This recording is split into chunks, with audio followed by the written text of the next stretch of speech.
Rahasia Salinem, sebuah karya Brilian Yutinega dan Wisnu Suryaning Aji. Kisah fiktif ini ditulis berdasarkan dan terinspirasi dari kehidupan tokoh Salinem yang memang benar-benar nyata.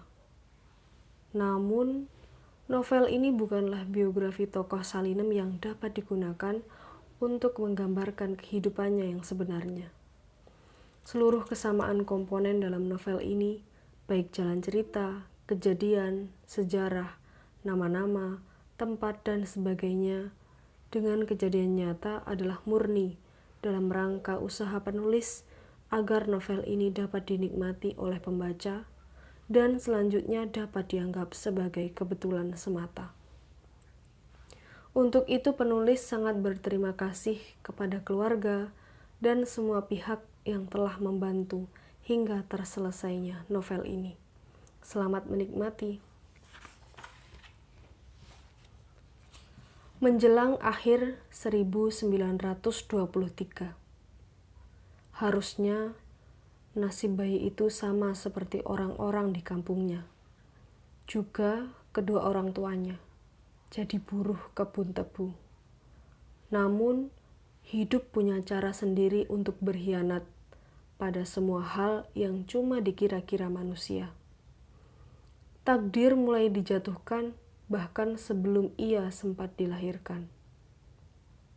Seperti Bengawan Solo yang menghanyutkan perahu-perahu ke hulu, kemudian menggerus batu-batu. Nasib bayi itu dihempas jauh-jauh, berkelok menuju perjalanan yang tiada seorang pun bisa memberi prasangka. 9 perkebunan tebu mulai digelar, dan setelah tuan-tuan tanah kaya beserta manusia-manusia serakah merebut tempat tinggalnya. Seketika itu pula, nasib mulai melindas apapun yang tak sesuai maunya. Hari itu masih kelewat pagi. Wangi kayu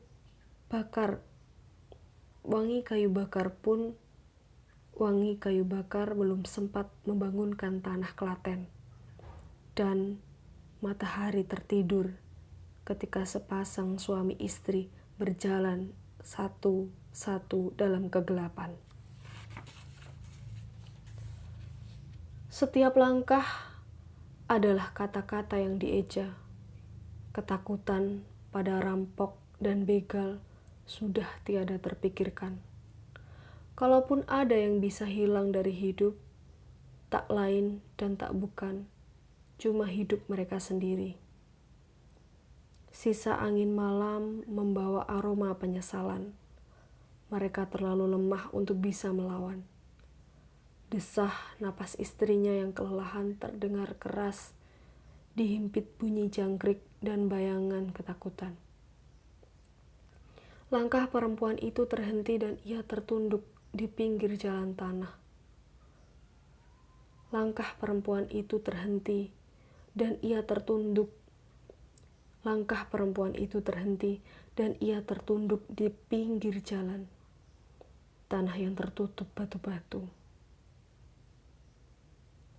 Langkah perempuan itu berhenti dan ia terduduk di pinggir jalan tanah yang tertutup batu-batu. Perempuan itu merintih, bayi dalam perutnya menendang-nendang. Laki-laki itu bertanya, "Las, kamu kuat?"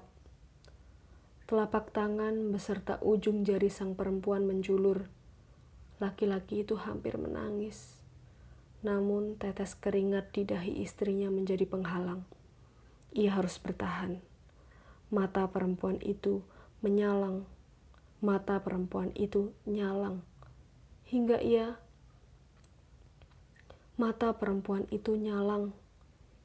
jika saja purnama bersedia hadir, mata itu bisa memantulkan cahaya, macam serigala. Tapi yang ada cuma gelap. Ia meraih lengan sang suami yang masih terdiam.